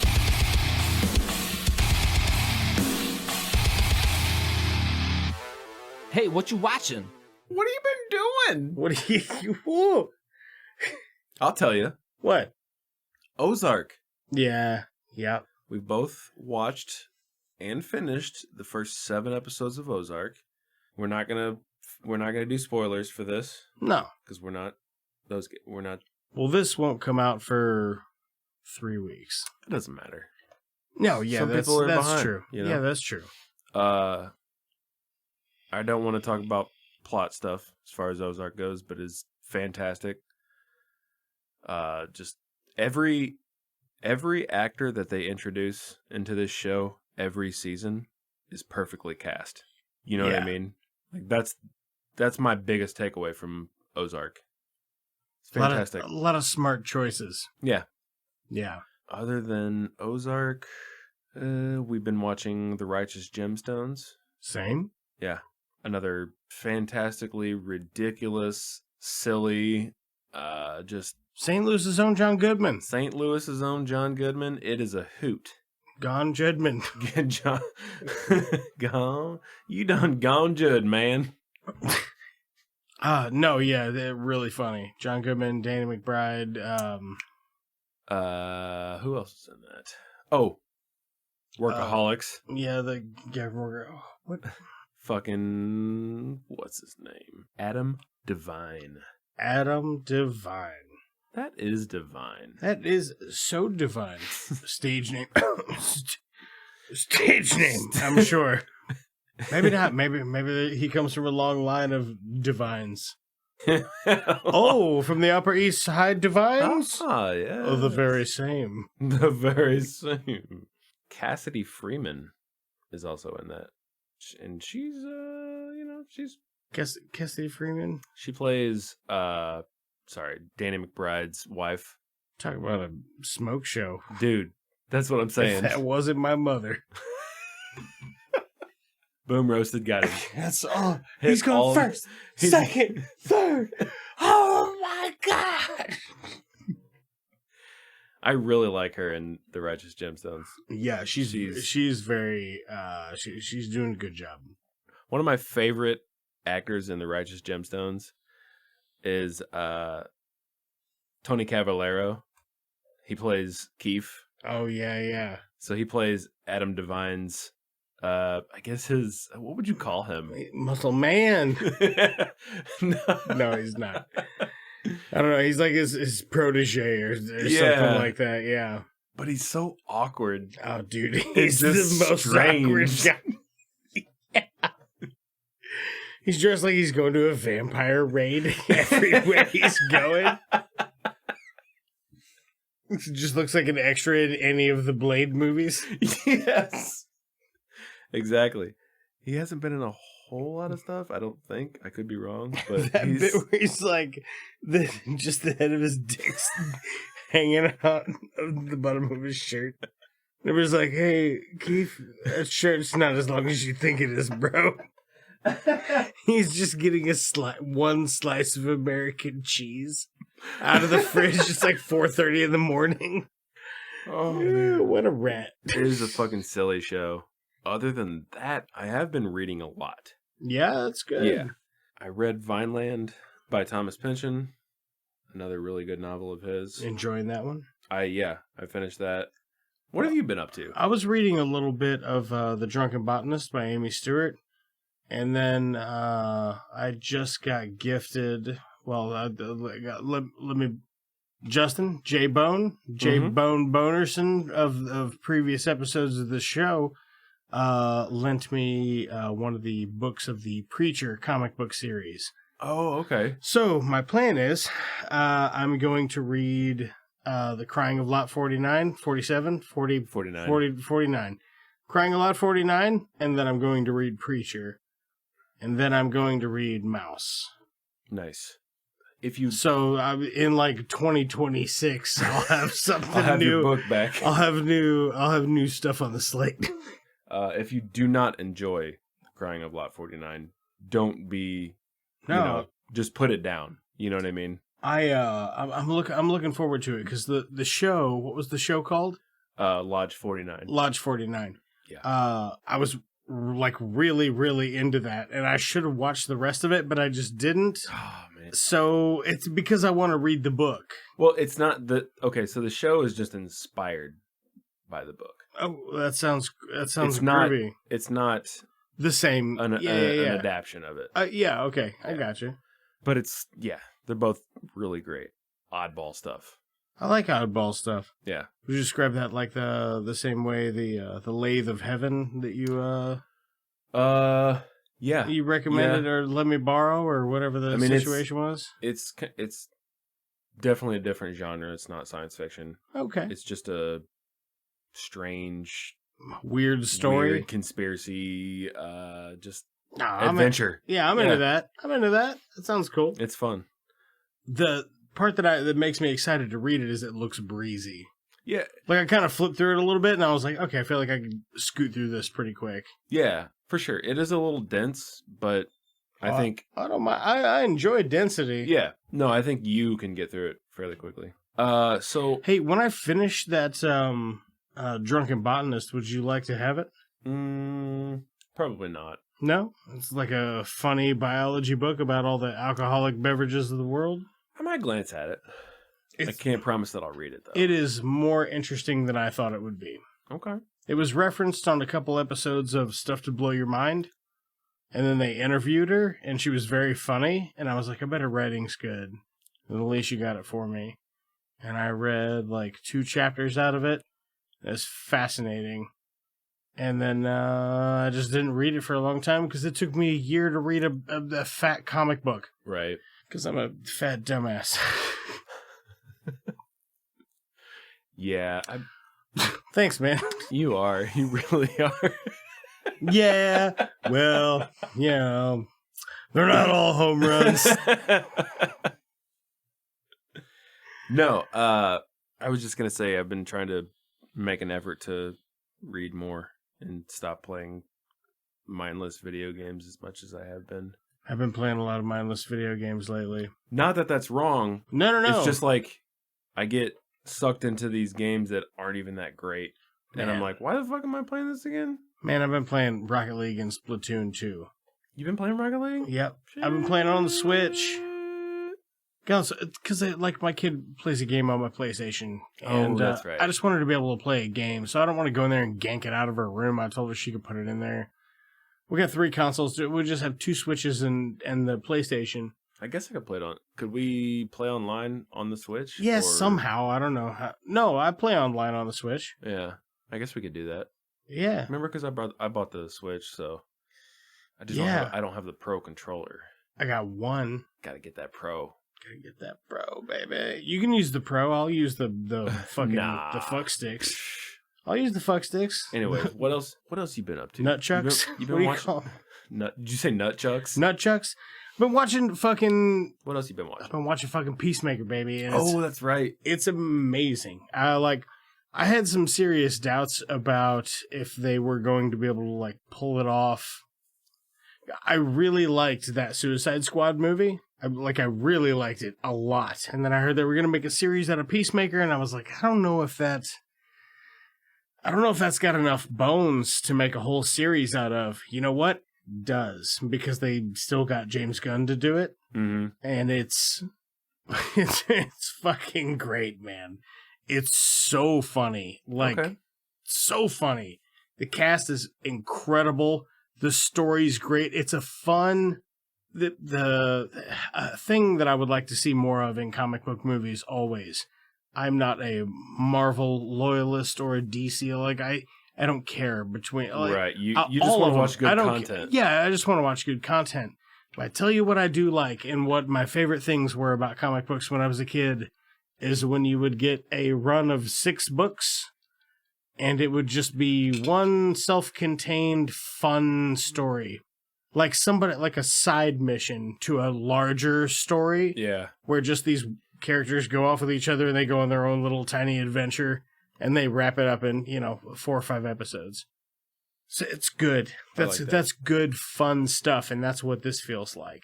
Okay. Yeah, it's hilarious. That will be probably next on my list. I don't think I have really anything else to watch. Have you seen the Suicide Squad movie that I'm talking about? No, I have not. And I still need to watch it. Watch that first? Watch that as a precursor, yeah. Okay.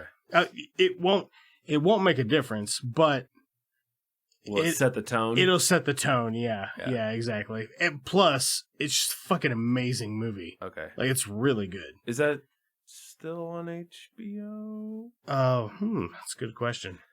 It might not be. It would be worth a rental or a purchase. Yeah. Like I wouldn't mind to own that one. Right. The Suicide Squad. Not just Suicide. Not just Suicide. That's that shitty one with Will Smith. And I watched it, man. And then they've got Idris Elba, who's kind of like does the same thing as Will Smith's character in the other one. Suicide Squad is one of the worst films I've ever seen. Man, it's pretty bad. That's saying a lot. It's pretty bad. For me, I think my biggest comic book movie letdown, like of the modern era when I'm not a child anymore, maybe Batman versus Superman. Okay. I was really disappointed with that. Or Justice League. They're both just flat, and it's like a big, gray, smoky bad guy. He's fiery and smoky.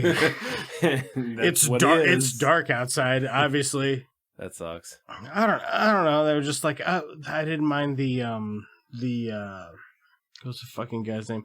I didn't mind the Snyder cut. It's long. Holy shit! Isn't that like 4 hours long? It is almost? Like 4 hours long. Yeah. It's a stretch. That's crazy. You watched it? In chunks. Oh, okay. In 3 chunks. Damn. Yeah, it is much better, but it looks the same, but there's more. It's not so disjointed. You know what I mean? Like, it's part of what made the one in theaters so bad is because, like, man, it's just fucking lazy. Like, it was lazy as shit. See it, so. Well, you didn't miss anything. It's very smoky. You remember the movie 300? It's got kind of that where it's got that lens, that coat, that filter or whatever the fuck you call it, whatever that is for the whole film. It's got that on it. It's got that. Which is not a good thing. It's like slow motion, epic kind of shit. Some of the look is actually pretty good, but I don't know. It's just flat.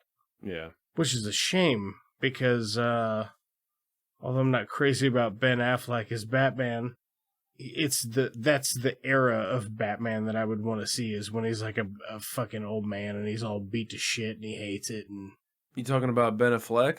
I'm just talking about Batman. I know. I don't know why though. Oh, because we were talking about DC properties. Anyway, end rant on comic book stuff. How do you feel about the new Batman? You're talking about... I mean, are you excited about it? Are you... You're talking about Robert Pattinson? Battinson?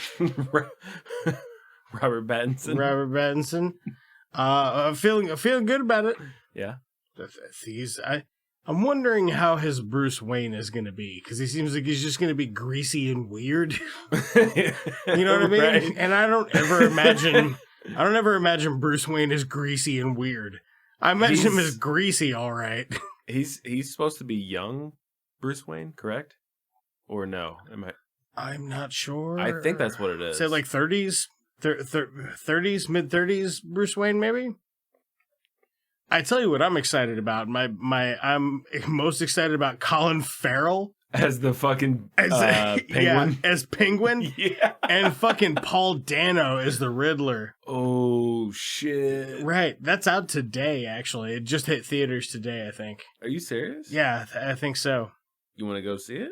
We just left right now to go just left it on record, published an episode. It's like 9 hours long. But we come back and immediately talk about it. So you just have to keep skipping through. It's a month from now. Oh, it's a month from now? Yes. Correct day, wrong month. Ah, okay, gotcha. I was like, I know it's out soon. Yeah. I'm kind of excited for it. I'm not going to lie. No, I'm super excited for it. I really fucking love Batman. Yeah. Batman's dope as shit. I really like Robert Pattinson as an actor. It's just hard to get him a good treatment. Yeah. Yeah, for sure. Yeah. So you know what I'm hoping for? I'm hoping for more detective shit. Because they're always kind of light on it in the movies, and I don't like. That's the original thing that makes Batman cool, is because he's the ultimate crime solver. Yeah, he's like fucking Sherlock Holmes, but with gadgets. And he's a ninja. He's got a lot of stuff going on. He's folks. got a lot of stuff going on. He's really just those two things, but also with money. So those three things. Have you seen Good Time? Oh, dude, I loved Good Time. Yeah, it's a good flick. That's a great flick. What's the other one by is it the Safdie brothers, I think? That's the directors of that. Oh, okay. They're brothers. Yeah. Oh, okay, gotcha. Two brothers? Just two brothers. There's Good Time, and then there's one more. Oh, fucking Bad Time. Uncut Gems. They did Uncut Gems. Yeah. Couldn't get into Uncut Gems. I think my problem was just with Adam Sandler's voice. Really? Yeah, not like I hate Adam Sandler, but he's like really leaning into it. You know what I mean? Yeah. A little too nasally. It's like liked it a lot. I liked it. Yeah. I really did. It's very intense. I didn't hate it. Yeah, it was. I liked him being a sleazy jeweler. Yeah. But I don't know. It felt a little long for me, and I think I just found his voice really grating. But you did like Good Time though? I liked parts of it. I loved Good Time. That's where one of the brothers actually plays in the movie Robert Pattinson's special needs brother. Yeah. Yeah. He's one of the directors. Oh, no shit.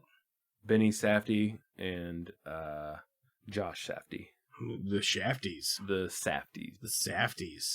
Safties. Safdie? Safety? Schmafty. That's it? You got it. Schmafty. Yeah, they're... With a P. Their style is just so intense. Like, did you watch all of Uncut Gems or no? I think I might have missed the last 10 minutes, but I had checked out 15, 20 minutes prior. Like, I watched the part where he gets the championship ring, and then he's betting it all and all that shit, and he loses it. People are coming to collect, and they're gonna fucking kill him. And then I just presumed that they did. Gotcha. They just did. Is that what happened? Did he die? I'm not gonna tell the people. Oh, yeah, that would be a spoiler. Well, I bet he dies. Write us at itsjustmovies@gmail.com. If you're pissed. Tell me, does Adam Taylor die in Uncut Gems? Because I'm probably not going to rewatch the whole thing for You it. just say Adam Taylor. Adam Sandler. Who the fuck is Adam Taylor? All right, it's time to end the show. I'm not. No, we're not. He's like, I'm not over. I was doing other stuff. I'm sorry to go back to the good movie, but should be. I don't think we ever talked about awful. What your favorite, as far as cast goes, who's your 1, 2, 3, 4? Because you were like, oh, that's my, you know what I mean? Yeah. What was it? Well, what I would do is I would fight Darkwing Duck, and I would lose. What are you talking about? I'd fight Darkwing Duck and I would lose. But then, after my defeat, I'd try to take one of Darkwing Duck's guns, and then I'd fucking kill Launchpad McQuack. Because he's just a stack house of a duck. That's a throwback to the very beginning of the show. I know, but that's not the question. What was the question? What did I think of movies? Who are your favorite actors in Don't Look Up? Let me find this. Ryland. Was he number one? Yeah. Mark Ryland? Mark Ryland, yeah, he was my favorite. I really, really liked Jennifer Lawrence. Really? I think this might be like my favorite movie with Jennifer Lawrence in it. She's spicy. It might be like my favorite performance of hers in a thing. Yeah. She's spicy. It's toss up between this and American Hustle. I haven't seen American Hustle. It's great. Is it? It's so good. Okay. I'll watch it Yeah. tomorrow. Yeah, it's great. Maybe I will. Maybe I won't. Do it. Bet you won't. Maybe I'll stay here another night and watch it. Force you to watch That's it fine. again. Well, maybe we'll watch it when we get out of here. We might. We could. Maybe I'll go home. Tonight? Maybe. Oh, because then I'll have to come get you. You'll be in the ditch. It's cold outside. You freeze to death. Just snow everywhere. Just snow, cum, and shit all over the place. There was a movie I watched that I also want to talk about real quick. Let's do it. And then we'll get out of here. Watched a movie called Small Engine Repair with John Bernthal, Shea Wiggum, and a guy that looks just like a more fit Kevin James. And what's it called? It's called Small Engine Repair. John Bernthal and Shea Wiggum? Sounds like a wet dream. Well, you're not wrong, except for the part where they live in Boston. So it gets even better. Hey, oh, fuck this whole... Hey, what the fuck are you talking about? Yo, Shorzy, you remember that time we saw your mom's bush? Yeah? You want to go down? You want to go down to the market, get a hot dog? Hey, how's the meat doing on the grill? Why can't? No, you please. How are you able to say that in any like Chicago, New York, Boston? Like, hey, you want to get a hot dog? Hey. It sounds the same, but different. Yeah, it is different because Chicago, you say hot dog. Hot dog? Hot. Oh, That's what I'm saying. Hot dog. What's the difference? Hot dog. It's hot dog. Hot dog. Hot dog. And then New York is hot dog. Hot dog. Hot dog. Hot dog. Hot dog. Get your hot dog. Okay, well, what about Boston? Boston. You should get your hot dog. You go fuck yourself. So it's close to Chicago? You want relish? Fuck you. What about ketchup? Fuck you. Get the fuck out of here. Just start throwing ketchup packets at him. Fastballing him hard as fuck. I said, get the fuck out of here. Oh, man. This is just another episode of It's Just Two Hot Dogs. No, seriously, that movie's fun, though. It was pretty cool. The guy that plays the fellow that looks like Kevin James, whose name I can't remember, also wrote it, or co-wrote it, one or the other. It's pretty good, though. It starts out really lighthearted. It looks like it's going to be like a heist movie or something. It's not. But it's on Hulu if you guys want to check it out. Okay. Single Engine Repair. Small. Small, not single. Single Engine Repair. Just the one. 2021. Okay. I'll add it to my list, Daniel. Compared to what we just did, that might be gold. Compared to what we're about to do. You guys aren't going to start sucking each other's dicks, are you? Let's call that gold talk for a one-eyed Batman. Can I make a suggestion that doesn't involve violence? Or is this the wrong crowd? Maybe we should call in a bomb threat to Houston. I think it's free beer night at the Asteroid. We're Jedi, Bob. We don't fight with guns. We fight with our mind. Cousin, businesses are booming. That is one big pile of shit. Jog on.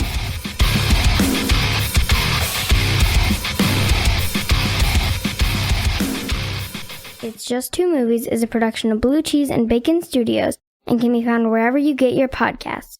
I've done just the handlebar like Hulk Hogan chops before. I can actually pull those off pretty well. You can pull anything off, dude. You're a bald man, not with a mustache. good beard. I can't do just a mustache. Yeah, I look like I'm on a watch list. What? Don't I? No.